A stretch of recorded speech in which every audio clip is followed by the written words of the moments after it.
All right, well, let's get going. Thank you all for joining this webinar on the role of AI in remote proctoring.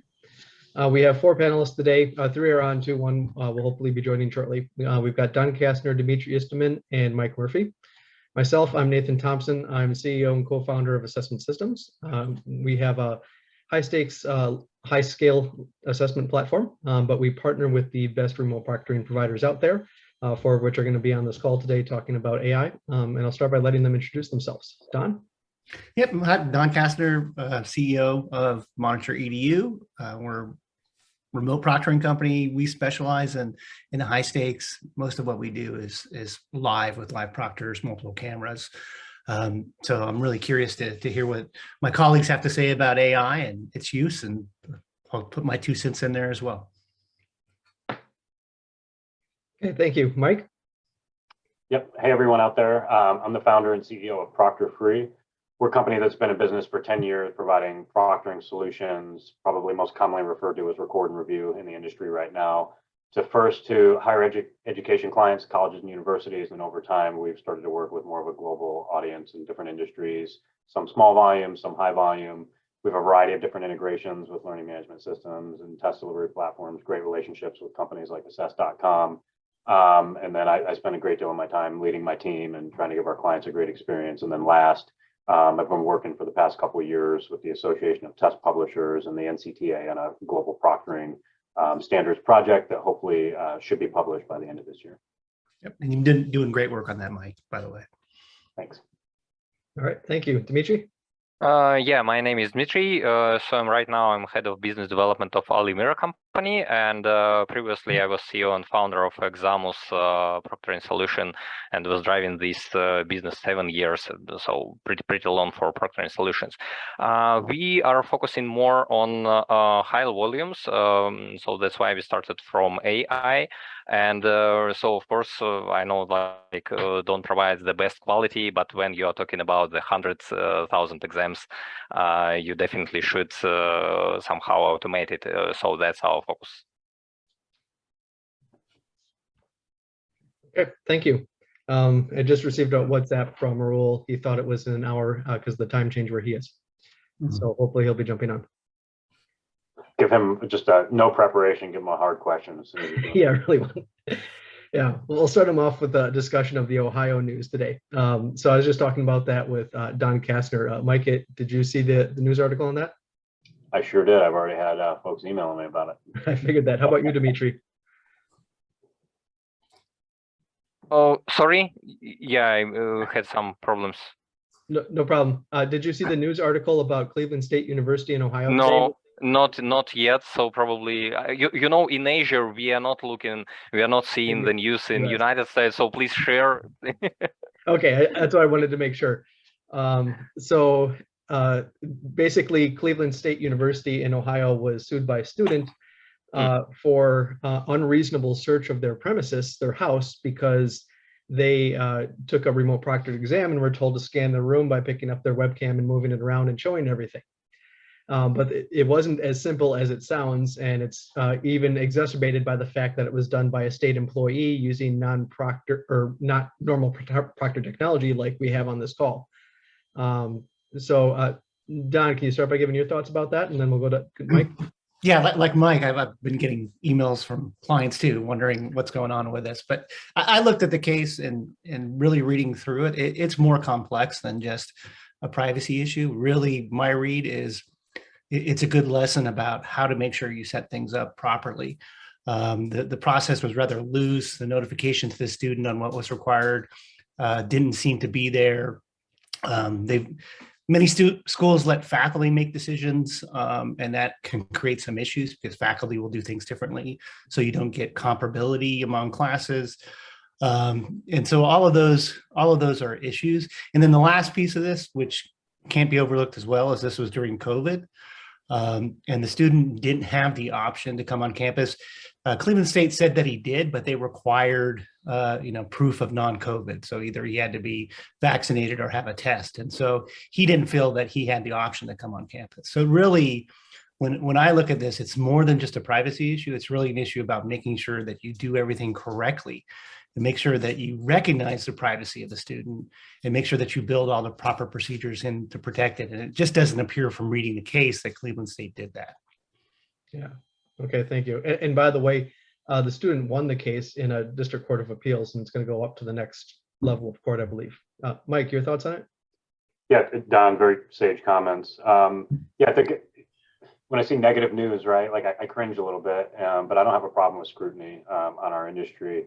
You know, you have someone that's trying to pursue their education. You have a school that's trying to facilitate that and teach a student, and they're working with a variety of providers, and everyone's trying to do their best job. So oftentimes I think it comes down to just transparency and communication. You know, when someone's working with our company, I don't force them to use ProctorFree. They don't have to. Some of the reasons they use us is for cost and convenience. So sometimes I feel like this is unfortunate. It also may not be the final judgment. So I don't mind scrutiny. I do cringe a little bit when I see stories like this, and it's kind of an unfortunate experience because ultimately someone's just trying to get their education, and folks in industries and companies are involved trying to assist them. Okay, thank you, Mike. So with that, we'll jump into the questions we had for today, which were primarily on the role of AI in remote proctoring. So let's start with what currently is the role of AI in remote proctoring, like how it is used in your solutions or generally in the industry. And then we'll go into potential issues about it in the future of it. So let's start by talking about how it's currently being used. Dmitry, you want to lead off? Yes, sure, I can. So I prepared some slides, so it would be great to share it. Just a second. Perfect. Yep. I have no slides prepared. They just have to look at you and me, Mike. So Nathan, can you give me the permission to share the screen, please? There. Yeah, great, I can. Okay. First, okay. Okay. Can you see it? Yes, go ahead. Yeah, good. Yeah, so talking to AI, so guys, you're very deep in the legal areas and about this stuff that you were talking just about the Cleveland case. So as for myself and as for our solution, we started as a tech guys, and probably we're more on tech side. So that's why more going deeper to the technical aspects of the AI in general. And what I would like to start from when we are talking about AI, about the accuracy, so we should differentiate different levels what we are defining. First of all, using AI, we can identify the simple events, like student is absent, recognizing the face, and so on, so on. You definitely know about all these things. And here the accuracy probably good enough when we are talking about events that could be that can be recognized by AI. We will tell about what can't be recognized yet. But when we think about the goal to understand, so it was unfair behavior or it was good behavior during the online exam, we cannot rely on just this kind of event detection. So that's why we should detect the patterns of the people's behavior, and finally we should make the final decision about should we decline the result of the exam or not. And of course, currently technologies are not good enough to make the final decision without human involvement, and in Europe it's even prohibited. We are doing our analysis. We see that yes, it's really bad right now. So the result of automated algorithms about the final decision, about 60% accuracy. So it means in 60% the decision made by human proctor is the same as by AI. And it's really bad. It's half and half yet. But the good thing that we can improve it.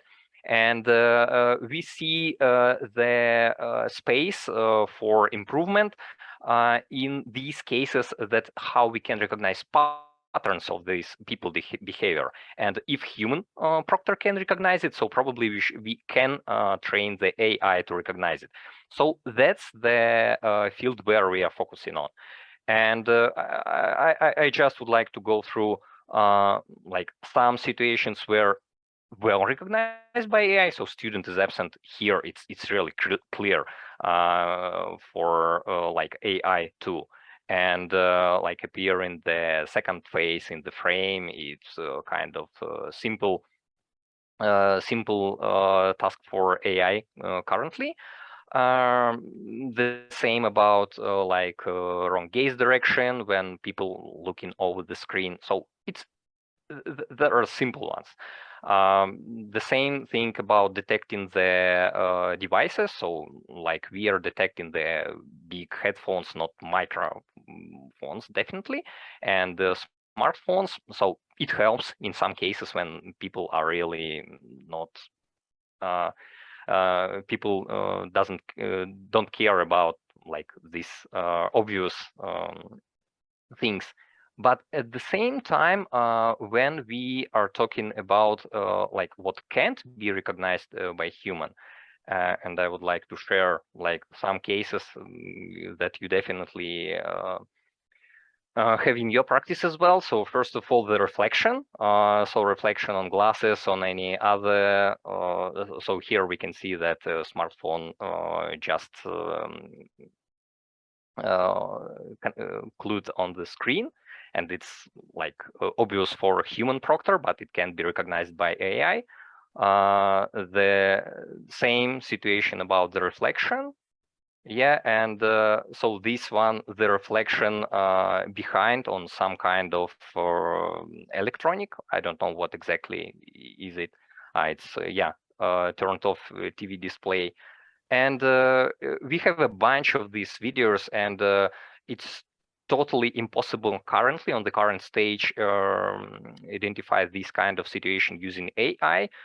But if it can be recognized by human right now, so probably in like close time we can do it automatically.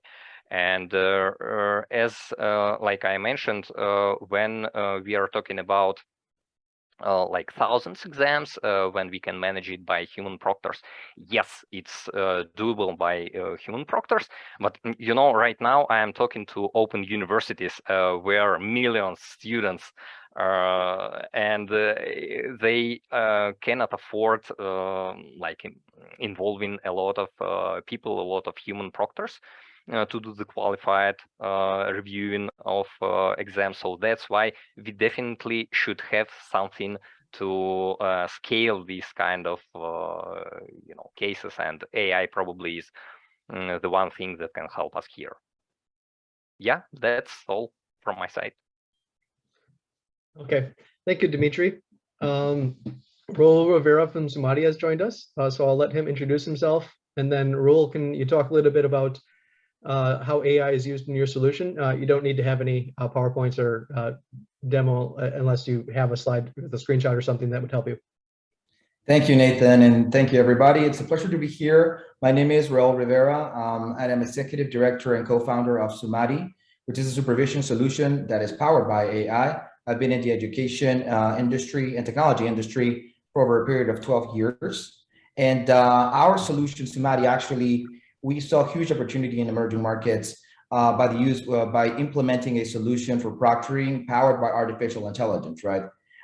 So we use artificial intelligence in many ways. So just to briefly explain how is it, so we are using facial recognition, we use typing pattern recognition, we use object detection a lot. And the idea that we have in mind is to actually enhance the capacity or capabilities of a human proctor or of a faculty member to be able to monitor the behavior automatically by the usage of technology when it's a matter of supervising large volumes of students that are taking examinations remotely, right?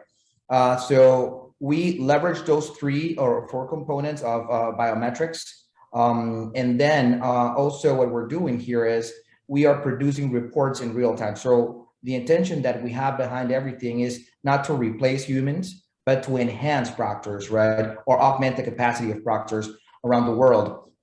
So by doing that, there's a lot of information that artificial intelligence produces, right? So we don't stay on that side of things. We go beyond it. What we're trying to do is to process that information. So AI gets to only a certain level, right? But it actually accelerates the data processing for a decision maker, right? So because we're talking about massive amounts of data that is being analyzed when an examination happens, right? Particularly when we're talking about groups of 300 students, 1,000 students remotely, and that you need to make a decision on those 1,000 students in less than 2 days, right? So what Sumadi does also is that processes that information, and using some proprietary algorithms that we have, we analyze the potential of, dishonest behavior, as we call it, or cheating. And then we classify students and the results of each student per exam to enable a decision maker to focus in just those cases that,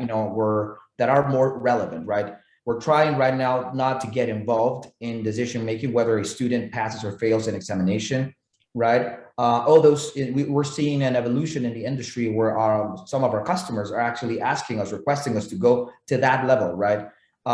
So that is where, we see that artificial intelligence needs the support or needs the validation of humans, right? To avoid what we're considering, false positives created by AI. By these, I'm not saying that AI cannot be trusted. It's just that it's very robust nowadays, right? So robust that it's very sensitive. So you have to configure it properly for it not to detect the things that are not or shouldn't be detected. For instance, when it comes to object detection, our customers are asking us to validate if there's another screen detected by the AI that shouldn't be there, right? And in some cases, most students are actually taking their exams in their bedrooms, right? So they might have a TV, and those things are detected. So the sensitivity can be very, very critical and rigid.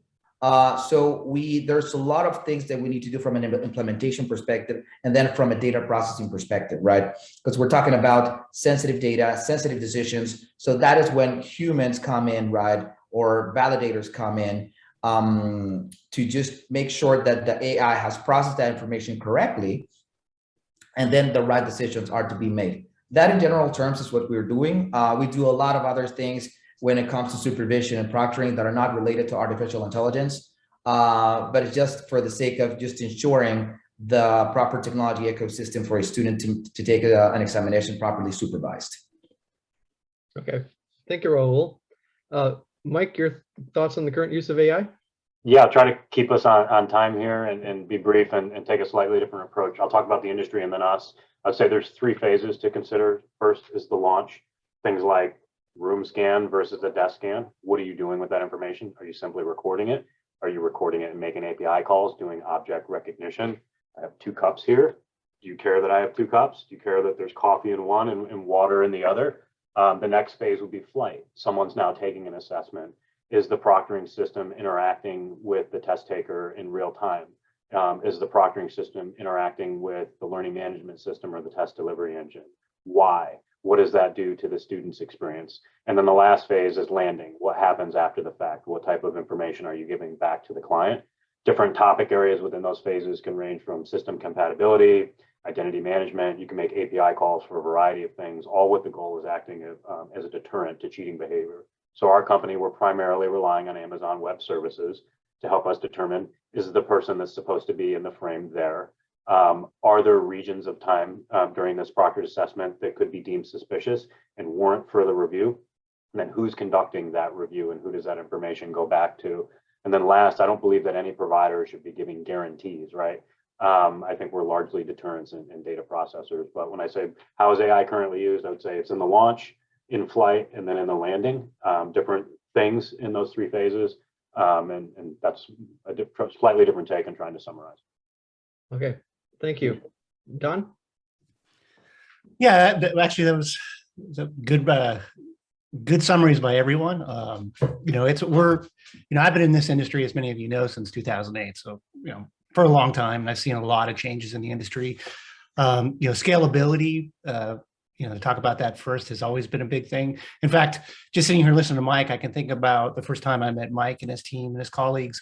and we were sitting in a room talking about how you take proctoring ratios. People were talking about 2-to-1 or 6-to-1 ratios. It's how do you take that to 30-to-1? How do you take that to 60-to-1? Really, it wasn't about replacing the human, component of the process. It was about how do we take technology and supplement it.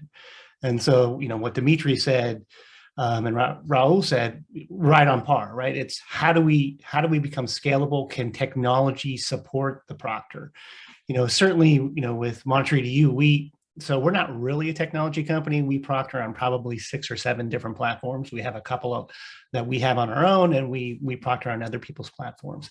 Because for us, it's about the professional proctors who can perform that role. Either they're doing the live real-time proctor with all the elements that Mike talked about, and running through that on the high stakes. We use multiple cameras, and it's really driven by that human experience and human interaction. But we also work on systems where we do get that supplemental technology. We do get that supplemental AI and those electronic flags that help alert the proctor.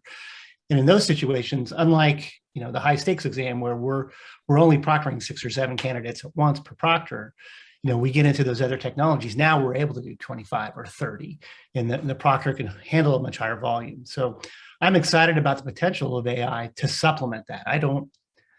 I guess I could in my wildest dreams foresee a time when it's all human or all machine based, although that scares me a little bit because I grew up in a generation reading 1984 and worried about Big Brother, but that may just be my upbringing. I do see a lot of potential in the future, but I think in the near term, and definitely this decade, that it's really about how do we supplement, and that human element is such a critical piece, whether it's live real time or it's some level of being flagged and doing the review and then making the recommendation. I agree with Mike, we can't guarantee anything. And also the proctoring companies can't make the decision. Ultimately, they make the recommendation. They identify the flags, they send them to the testing organization, and they need to make the final decision. Great summary, thank you. So next question is, what are some hurdles or pitfalls in applying AI to remote proctoring of educational or credentialing exams?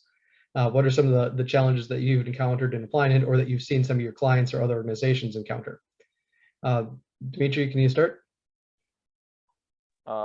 Yes, so I think partially I already described the situation, and so of course, right now it doesn't make sense to differentiate like AI and not AI. We are talking about online proctoring service, and it should be done perfectly. And who is like making it, AI or human proctor? It doesn't make sense for the final customer and for students. So that's why currently, of course, it's definitely wrong tell about AI doing all job. It's not true, and probably like it's not good a marketing message right now. So people would like to be carried by other people, and we see some cases when customers would like to get the perfect AI, and they are taking different proctoring solutions, trying testing it, asking like why you are not recognizing automatically here and here and here. So and we are explaining that, okay, guys, we can see you a bunch of examples where AI definitely can't recognize like something or cannot make the final decision, and it's a like big job or sometimes. Some customers, so most customers which already using online proctoring for a long time, they definitely understand the obstacles and the limitations of automated algorithms, and they are training their proctors, involving like their people to make the final decision. So it's kind of process how to make the best quality, so we can use like outsourced proctor or customers proctors or some other people. And finally, when we are talking about, like Don mentioned about, the goal is to increase the ratio, so probably, but why? So it is about the price. It is about the cost for the customer, and it is about the quality versus costs.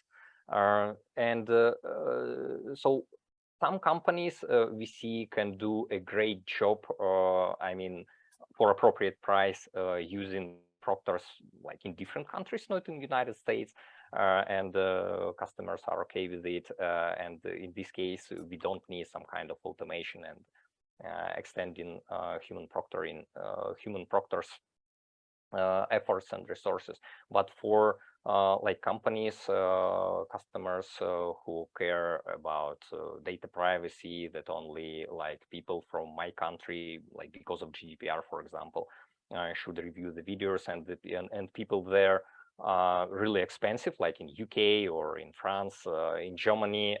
So here definitely a good space for using AI. And even customers who don't like AI, then they don't want to pay for human proctors to cover all costs. So even these customers already agree that AI is part of the solution. So that's like the journey and the experience, and I believe that we will find this kind of situation when human proctors should not be involved like so much as now. Okay, thank you. Raul, what sort of cautions or hurdles do you talk about when you're working with your clients? Data protection is the main one, and Nathan, that's one key thing, and it depends on the market, right?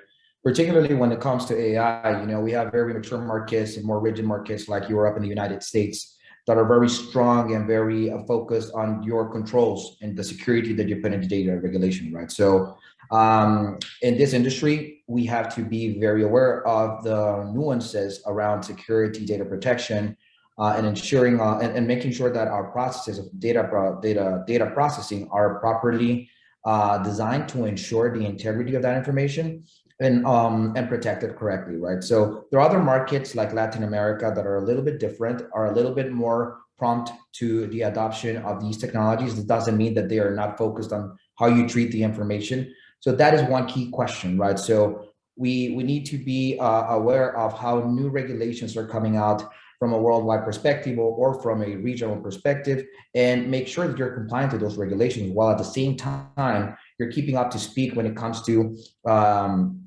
potential cyber attacks that are coming out, trying to gather information, right? So it's going to be critical to make sure that the technology that we put in place in this industry is the most robust from a security perspective as it can be, right? And there are many innovative approaches that you can take towards that, but that is the main, I wouldn't call it a hurdle, Nate. I call it, due diligence that it's being requested from our customers, right? It's key. And then when it comes to the operation itself, right? What our customers are asking us to ensure is that AI really accelerates the supervision process, right? So in order to do that, it's not only about facial recognition or object detection or typing pattern recognition. It's a matter of how you design the solution to make sure that you validate the identity properly. You ensure that no unethical behavior is presented, but mostly, as I said before, that you are really producing the data for decision making in a prompt way, right? So those are the main things. And I'll just add to close a comment. AI will continue to evolve. It has already evolved. It is already very mature. Our market research shows that proctoring can be divided into 4 categories: lockdown, AI, record and review, and live proctoring. Out of those 4, the one that is going to grow the fastest around the world is going to be AI-based proctoring, right? The reason is because AI is growing and becoming more mature every day as we move along, and the industries are beginning to trust it more and more and more. I'm not saying that humans are going to be replaced in the process. It will be a matter of understanding what type of exam you're supervising, whether it's a high-stakes exams or low-stakes exams. That would determine or drive the decisions towards what type of supervision you want to put in and when you want to include a human proctor, right? So those are my initial thoughts on your question, Nathan. Okay, thank you. Mike, your thoughts on hurdles or pitfalls with AI? Yeah, I don't think AI is bad. I think humans can be lazy and often seek the path of least resistance. And there are benefits to things like the minimum viable product concept. So one of the challenges you have for not just a proctoring provider, but someone consuming or purchasing proctoring is where do you start and what resources are available to you. For example, when we started this company 10 years ago, we were using very specific things like OpenCV and Face Tracker. There's benefits to working with a company like Amazon Web Services, not just economies of scale, but best-in-class technology. And the more you purchase from them, the lower you can drive your price points down. So I think back to like a scenario years ago when I used to take biometric enrollments as in a former career. And sometimes we'd be out in the field and we'd have a device and we'd be having trouble. And we just figured out one day to try putting hand sanitizer or water on someone's hands. And that would expose ridge lines in their fingerprints because if they were older, maybe they were worn down, they weren't wearing gloves, using a lot of hand cleaning products throughout their lifetime. And that's something that we just had to figure out on the fly. So now imagine I've released something as a minimum viable product and I'm a test taker and I don't have any natural light in my office and I turn off half my lights and I go this far back from my web camera. What types of interactions are you able to have with that candidate? What type of AI have you employed in your product? So there's a lot of different challenges, not to are you going to build it on your own? Are you going to take something that's, open source off the shelf, or are you going to spend and try to align yourself with a larger, cloud service provider?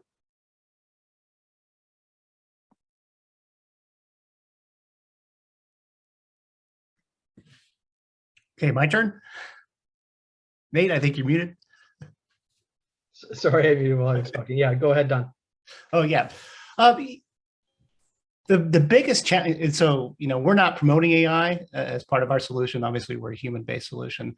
And so what I see the biggest challenges right now is just the efficacy, the fact that the flagging rates are so high. I think we generally talk about flagging rates around 30%. I think Dmitry indicated it was around 40%.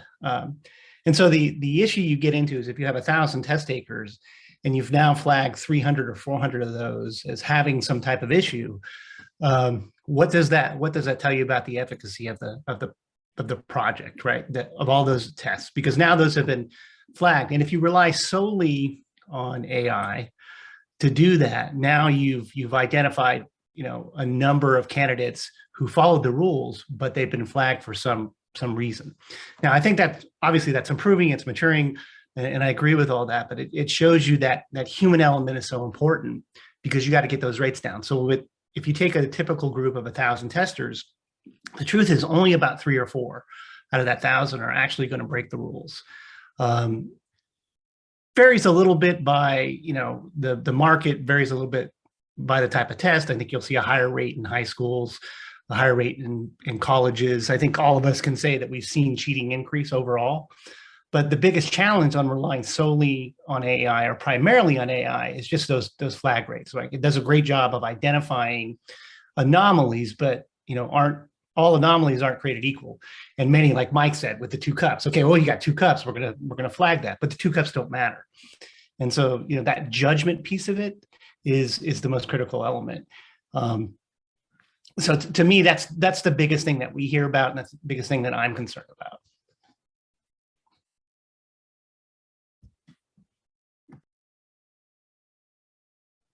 Nate, you're on mute. Oh, I'm sorry again. There's a question in the question list I'm going to ask here, but there's other questions there too if some of you want to reply to that. It is about how to select a vendor and how to compare different vendors. So where's a situation that AI would be very useful in remote proctoring, something that an organization would think of, okay, this is my testing situation, I should go look for an AI proctoring vendor, and versus something that's live, and what sort of questions should they ask a vendor in terms of evaluating the the quality of their AI, whether they need AI and things like that. Mike, you want to start this time? Sorry, I'm furiously trying to type answers to some of these chats. Yeah, there's some good answers or good questions there. Yeah, and can you are we on, what question is this? Question 4, Nate, what is a good example of testing situations? No, it was, Sorry. Yeah, question 4, good example of testing situations, AI versus not, and how would you help find the right vendor for your organization? Yeah, so we're all probably biased, right? Like I think ProctorFree is great, but honestly, when I talk to prospects that are evaluating our company, I tell them there's a variety of reputable companies in the world, right? And you might actually get decision fatigue if you did a Google search, because one thing the pandemic did was There are some perpetrators, and some companies rebranded, and it's like all of a sudden now we're proctoring experts. But there are several legitimate, scalable proctoring companies in the world to choose from. Some of your decisions may be based on delivery methods. Some companies are better if you want the human interaction. Other companies are better with a technology approach. There's a true SaaS provider in our space where if you want to like onboard immediately and not necessarily talk to someone, you could probably do that. Next thing is there's pros and cons to every delivery method. There's cost considerations if you're going more towards a live proctoring method, and maybe you're going to get a lower cost if you remove the human or you go record and review. So I would just tell the consumer that they should be having a clear conversation. The proctoring provider should be able to clearly demonstrate anything that they say they can do. They should be able to provide documentation. We had to come up with a whole bunch of controls to pass our SOC 2 audit, right? Like I can't make this stuff up for the auditors, and that's not really sexy, and folks don't necessarily purchase on that. And then even customer service, right? Like if you value that and you think you're good at it, how can you tell a prospect, trust me, I've got great customer service, right? Maybe they'll look at your references and testimonials. So then it would come down to, have you ever used online proctoring before as an institution? Are you emailing a Word document right now and then talking to a proctoring provider? If we're having that conversation, I would challenge you to say, do you want us to just work in an unintegrated approach and monitor someone opening a Word document in their email? Is that an invasion of privacy? Or maybe do you want to talk to someone like assess.com and consider getting yourself on a platform that I may or may not be able to integrate with? There might be a simpler experience, there might be more controls. So look, there's resources out there. If you search NCTA, ATP are great kind of trade associations. Talking to companies like assess.com, where you've got great relationships with a variety of providers. And then I would just say, are you a first-time buyer? Are you a sophisticated consumer? And you've got a whole matrix built out. And then can the proctoring company demonstrate to you during your due diligence that they're actually going to deliver on some of these things? And do you have SLAs in place? Yeah, that's a good point on the end there, and that organizations like NCTA and ATP do put out resources to help people on this. And same if you go to some of those conferences, you'll see presentations like today's webinar, and you can learn a lot from those as well. Dmitry, you had your hand raised. Did you have something? Yeah, yes, I would like to add. So it will be interesting if we have some kind of organization like NIST providing the independent tests for facial recognition, for example. Yeah, and we can obviously understand what is the best algorithm to, I don't know, to recognize kids' face or face in the darks or other stuff, and it will be great to have something for online proctoring. To be honest, if I have resources, probably I will organize it. And it's kind of the way how we can compare the difference, the accuracy of AI engine of online proctoring, and I believe it will be more and more valuable part, because if you see right now for all our solutions, we are pretty close, to be honest. So almost parameters, almost features already the same, and we are pretty on the same level. And how we are competing is pretty interesting thing. Okay, thank you. Don, how would you define a good situation for AI versus live proctoring, and how would you recommend somebody select a vendor? So yeah, I mean, I think there's several components you look at. I mean, as Mike said, you go through a whole analysis with the client on what their needs are. I always start out with security. How do you want to secure the exam? How important is that? Obviously, we focus on higher stakes, so that's always a huge issue. So, what levels of security do you need? What are the exam rules? How complex are the exam rules? Are there materials allowed? Are there reference materials? Do they need to be loaned? There's lots of issues relative to that. And then, as both Raul and Dmitry have talked about, it's volume. What volume are you looking at?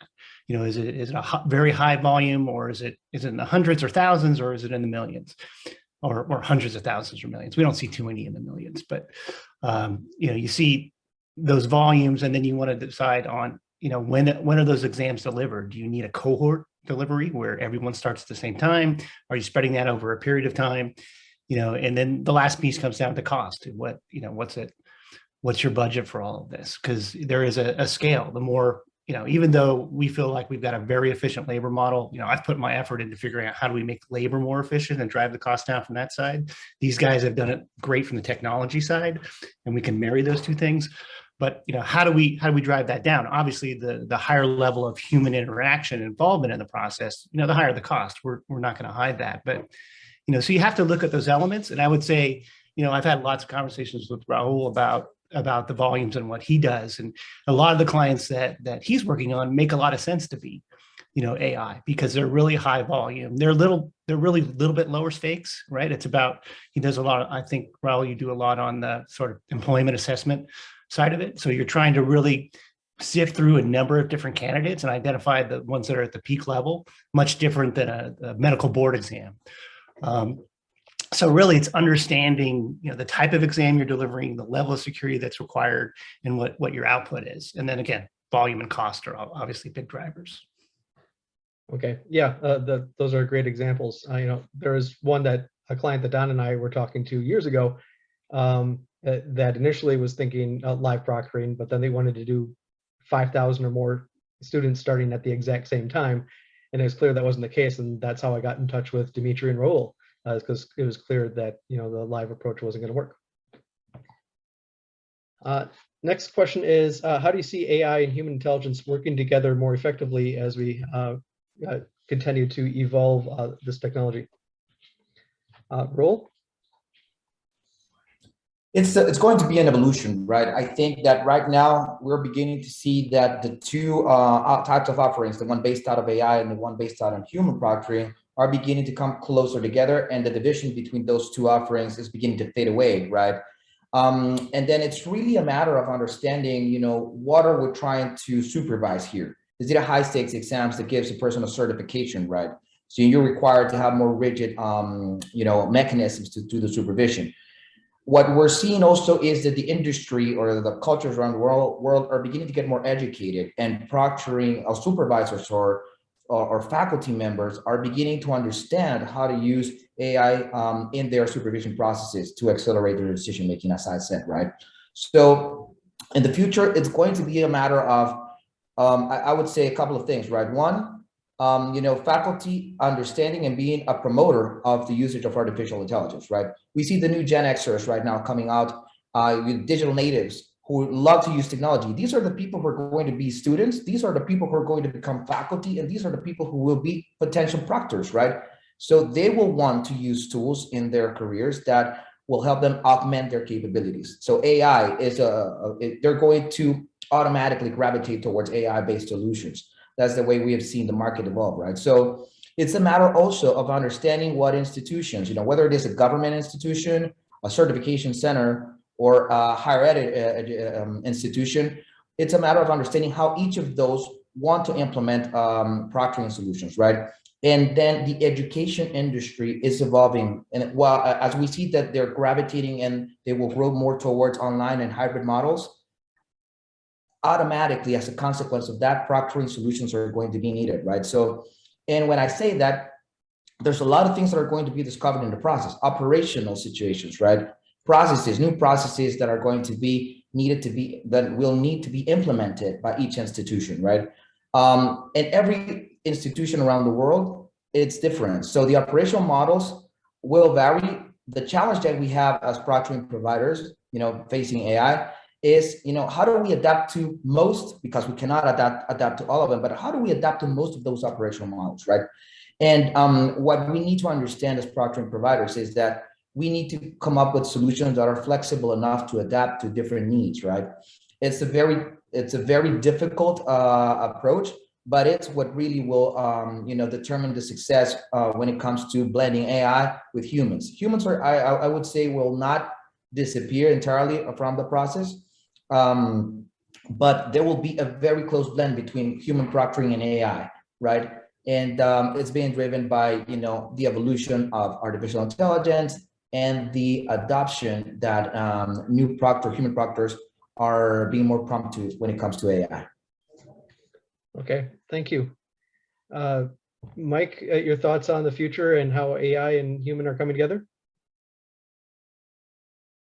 You're muted. I'm on mute, right? It's got to happen at least 5 times on a Zoom. So I have a financial advisor. If I go bankrupt or she takes advantage of me, is it her fault? Is it my fault? Is it shared responsibility? I mean, I have to check my accounts, talk to her, measure.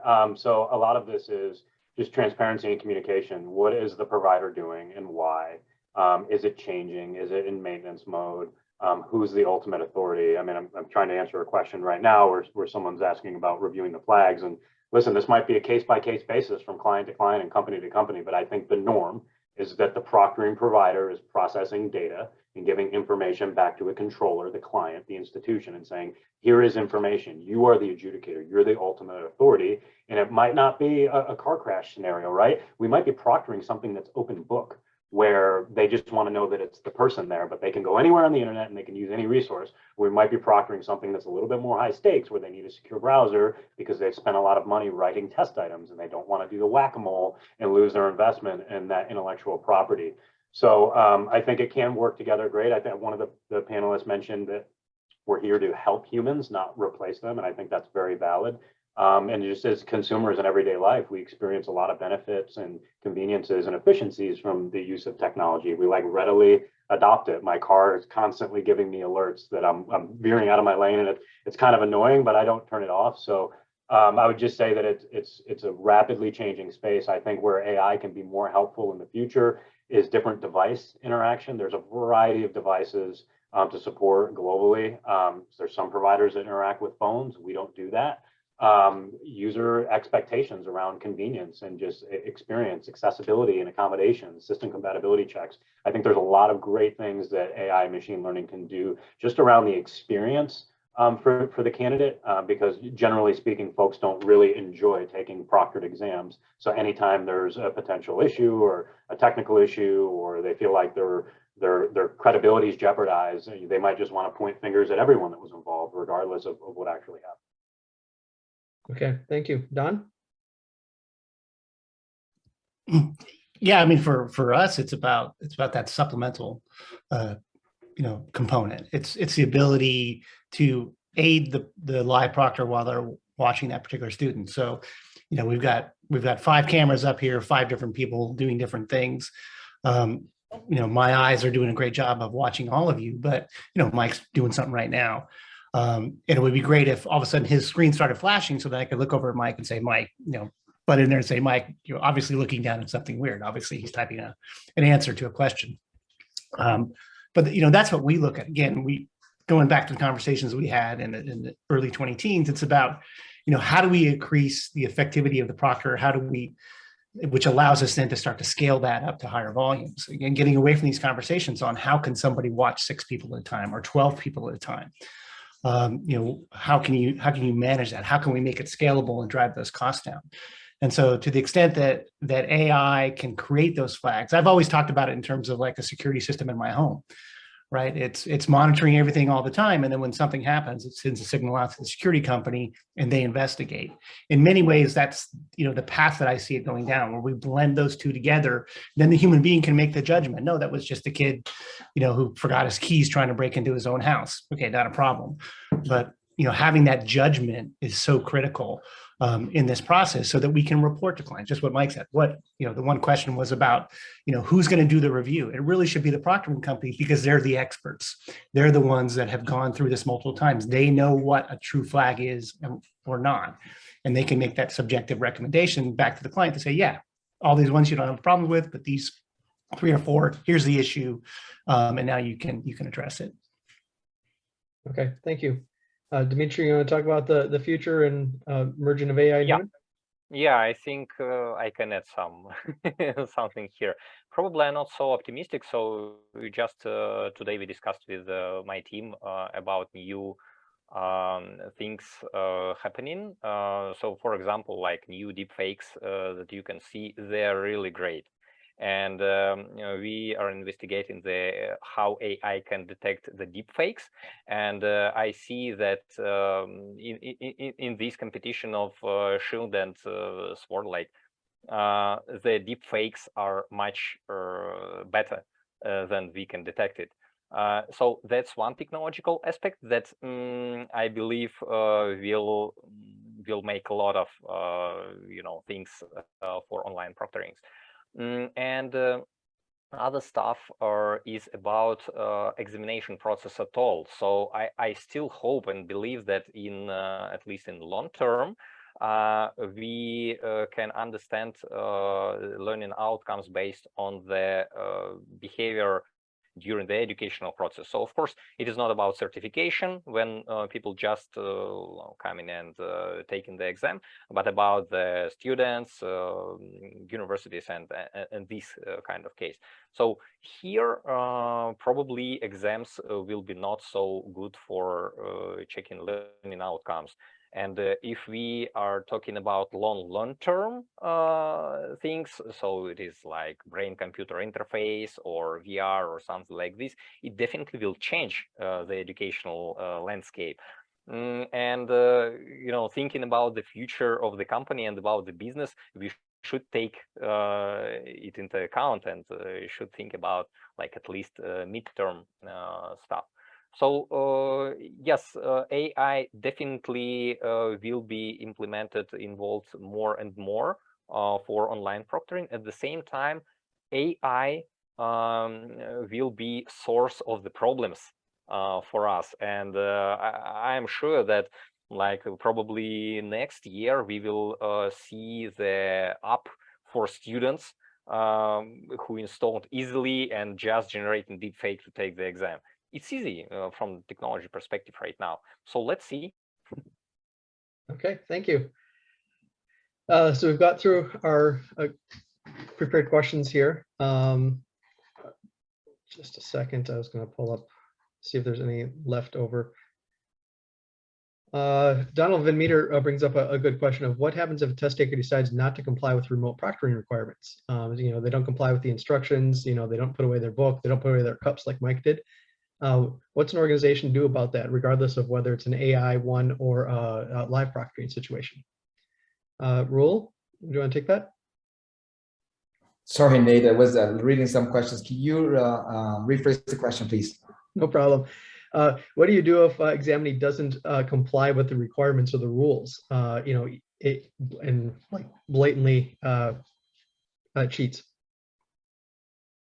Well, that is a responsibility of the institution. Okay. So we've seen that, and this is exactly what I was talking about at the beginning. We've had some of our institutions have communicated to us that Sumadi, our tool, has detected, you know, impersonation, for instance, right?